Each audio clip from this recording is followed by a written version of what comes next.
क्या जाने कोई क्या जाने,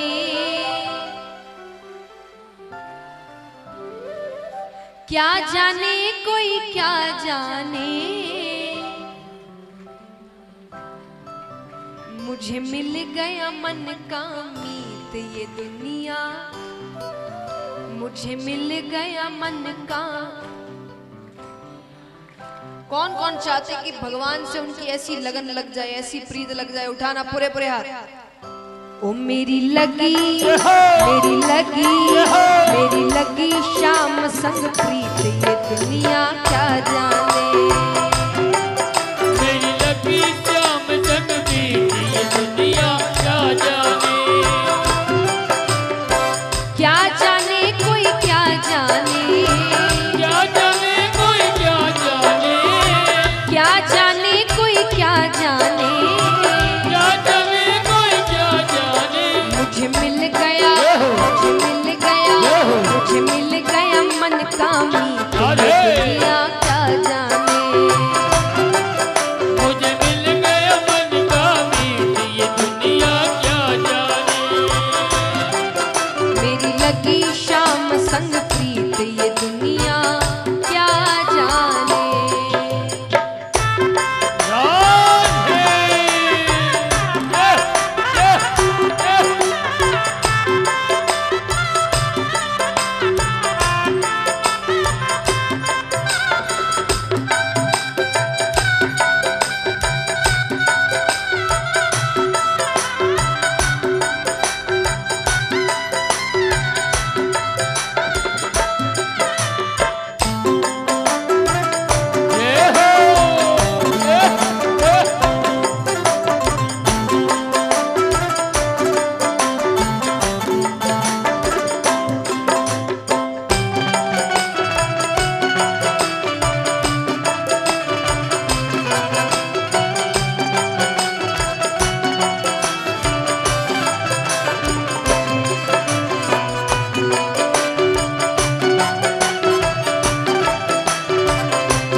अब गोपियां कहती है कि देखिए सांसारिक प्रेम करने में थोड़ा समय लगता है, आप मिलते हैं एक दूसरे से बातें करते हैं, स्वभाव समझते हैं, तब जाकर प्रेम होता है। लेकिन गोपियां कहती है कृष्ण से प्रेम करने में इतना समय नहीं लगता। कृष्ण से प्रेम हमें कब हो गया था?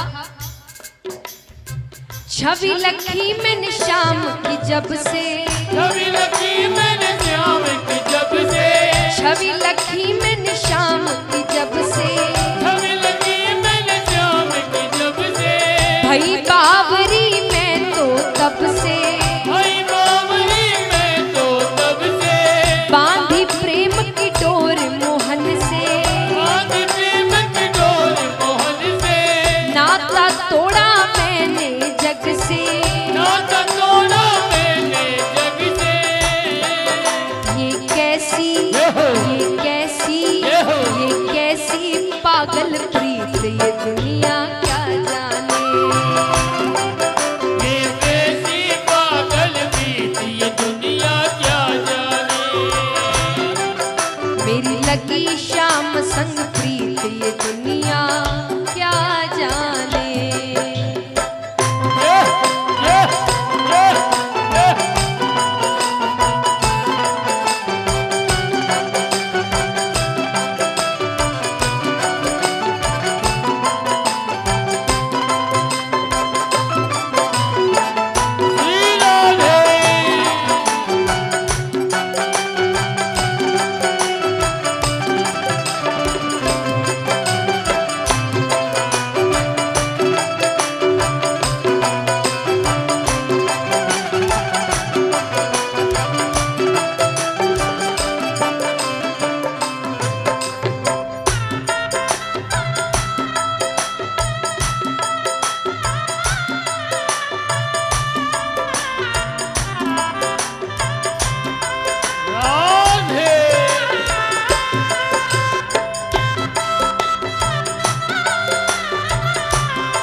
कहती है सांसारिक प्रेम तो एक बार होता है, चला तो ठीक, नहीं चला तो ठीक, पर कृष्ण से प्रेम होने के बाद आप किसी और से प्रेम नहीं कर सकते, उसको भूल ही नहीं पाएंगे आप कभी। गोपियां कहती है क्यों नहीं भूल सकते? मोहन की सुंदर सूरतिया, मोहन की सुंदर सूरतिया, मोहन की सुंदर सूरतिया, मोहन की सुंदर सूरतिया, मन में बस गई मोहन मूर्तिया, मन में बस गई मोहनी मूर्तिया, लोग कहे मैं भाई बावरिया, लोग कहे मैं भाई बावरिया, हो जाऊं अब तेरी रे सावरिया, हो जाऊं अब तेरी सवरिया। ये कैसी निगोड़ी प्रीत ये दुनिया क्या जाने, ये कैसी निगोरी प्रीत ये दुनिया क्या जाने, मेरी लगी शाम संग प्रीत ये दुनिया क्या जाने।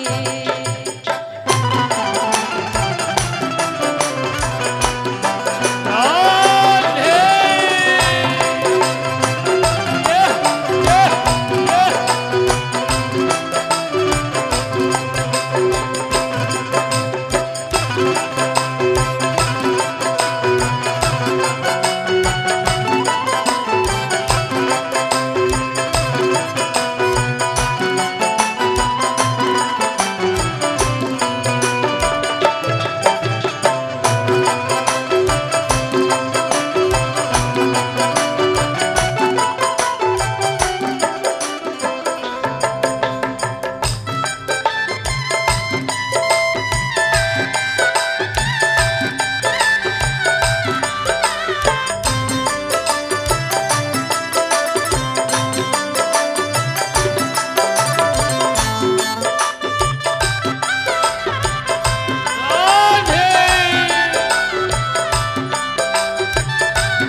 और गोपियां कहती है कृष्ण से प्रेम करने के बाद, देखिए सांसारिक प्रेम करने के बाद और प्रेम के बाद सारे झगड़े हैं, फिर झगड़े ही झगड़े हैं, लेकिन कृष्ण से प्रेम करने के बाद आप में क्या बदलाव आता है? गोपियां कहती है हरदम अब तो रहूं मस्तानी, हरदम अब तो रहूं मस्तानी, हरदम अब तो रहूं मस्तानी, हरदम अब तो रहूं मस्तानी, लोक लाज दीनी बिसरानी, लोक लाज दीनी विसरानी, रूप राशि अंग अंग समानी, रूप राशि अंग अंग समानी, हेरत हेरत रहूं दीवानी, हेरत हेरत रहूं दीवानी, मैं तो गाऊं, मैं तो गाऊं, मैं तो गाऊं खुशी के गीत ये दुनिया क्या जाने, मैं तो गाऊं खुशी के गीत ये दुनिया क्या जाने,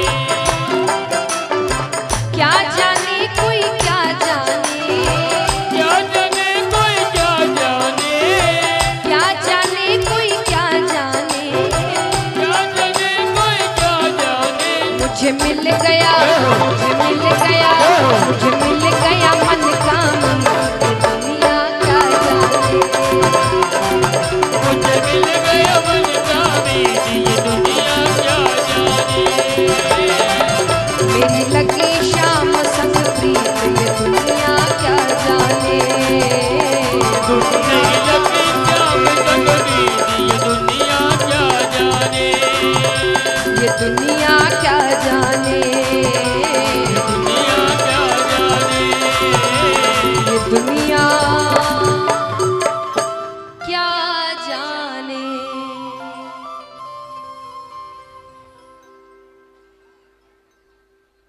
तो महाराज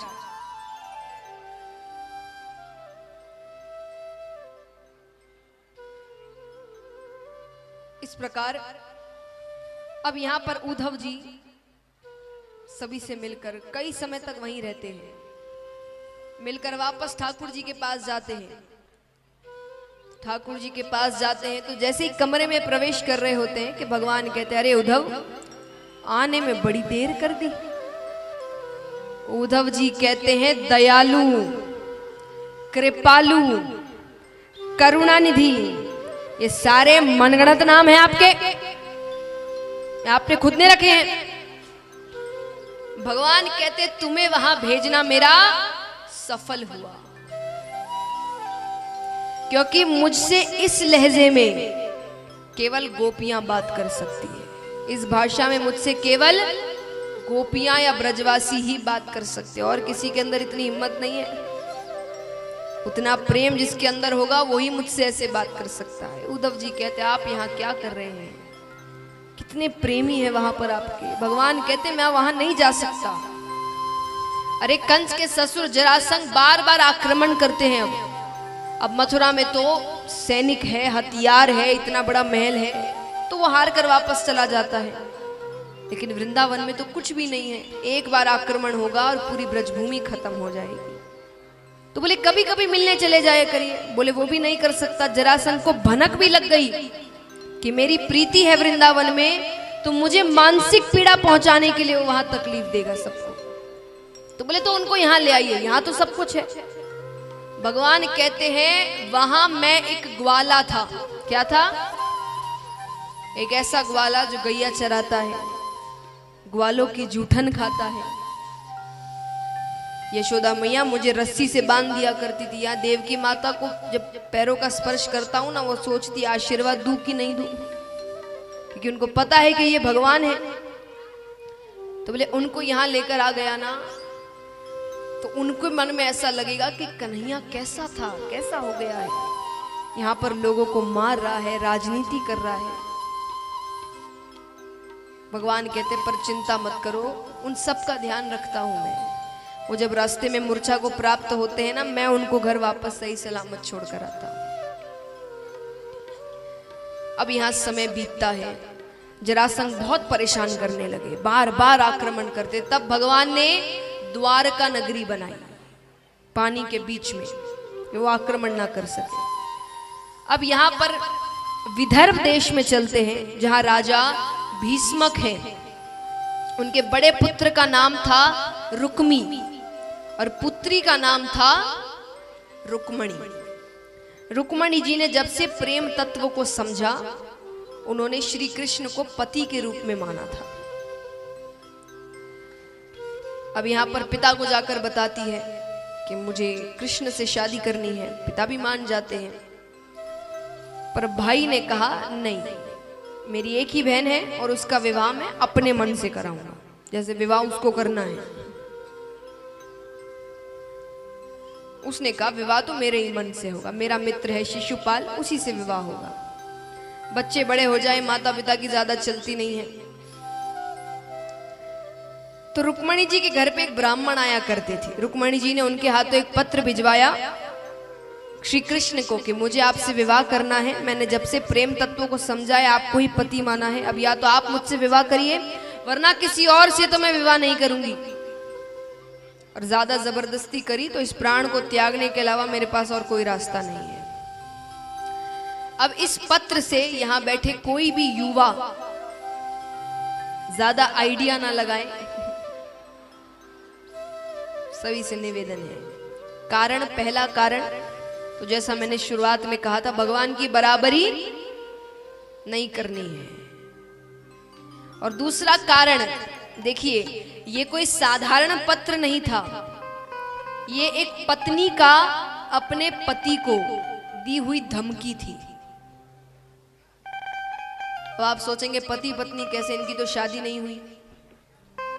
ठाकुर जी किसका रूप है?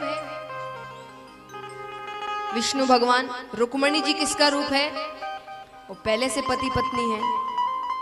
तो धमकी इसीलिए थी क्योंकि देखिए श्री राम ने भी, सीता माता किसका रूप है? लक्ष्मी जी। उन्होंने हर जन्म में, हर अवतार में अपनी पत्नी से शादी करी है। तो इस अवतार में जब लीलाओं में थोड़ी, तो ये एक धमकी का लेटर गया है कि आपकी लीला अपनी तरफ, मेरा रिश्ता अपनी तरफ। रिश्तों के साथ कोई खेल नहीं, तो कुछ भी कोई भी लीला करते रहो, शादी तो इसीलिए ये पत्र गया था।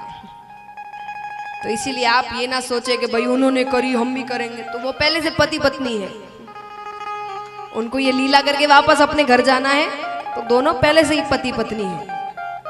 तो इसलिए रुक्मणी जी पत्र भिजवाती है। देखिए भगवान कितनी सीख लेते हैं अपनी लीलाओं में। आज एक बात बताइए, दुनिया में भगवान से ऊपर कोई है? कोई भी है जिससे भगवान को पूछना पड़े कि मैं काम कर लूं क्या, लीला कर लूं क्या? फिर भी भगवान ने जब लीलाएं करी है तो हमको जताया है कि बड़ों की आज्ञा कितनी जरूरी होती है। जब पत्र आया तो भगवान किससे पूछ सकते हैं? भगवान खुद के मन के मालिक है, पर भगवान ने बलदाऊ भैया से पूछा, क्योंकि उस वक्त उनके पास वही एक बड़े थे। भगवान पूछते, भैया क्या करना चाहिए? बलराम जी कहते, कर लो शादी, उम्र हो गई है, अभी तो पत्र आ रहे हैं, फिर ये भी बंद हो जाएंगे। तब भगवान ने स्वीकृति पत्र भेजा कि आप जब गौरा मैया के पूजन के लिए आएंगी मंदिर, मैं आपको वहां से लेकर चला जाऊंगा। आइए दर्शन करते हैं। रुक्मणी जी गौरा मैया के पूजन के लिए, तुलसी पूजा के लिए मंदिर आई है और प्रार्थना कर रही है कि मैंने जिसको पति माना है मुझे वही पति के रूप में मिले। जय श्री कृष्णा। कुछ ही समय पश्चात भगवान श्री कृष्ण और माता रुक्मणी का विवाह होगा। जिन भक्तों को कन्यादान स्वरूप भेंट देनी हो, इस भजन में झोलियां चलेगी, आप अपने स्थान पर बैठकर वो भेंट उन झोलियों में डाल दें। जय श्री कृष्ण। रुक्मणी जी कहती हैं,